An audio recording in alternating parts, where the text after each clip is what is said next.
Hey guys, it's Olivia here at Subaru Puyallup. I am the used car manager here, and I just want to take a moment to go over the vehicle appraisal process with you.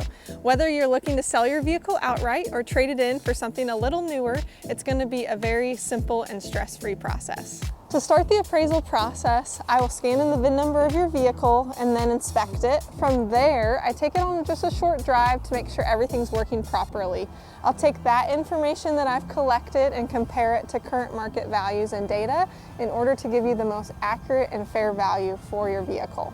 While you're waiting, you are more than welcome to enjoy refreshments, coffee, water, snacks, anything in our stress-free waiting area. To get your vehicle appraised, you can visit us here at 720 River Road or online at SubaruPuyallup.com to get the process started.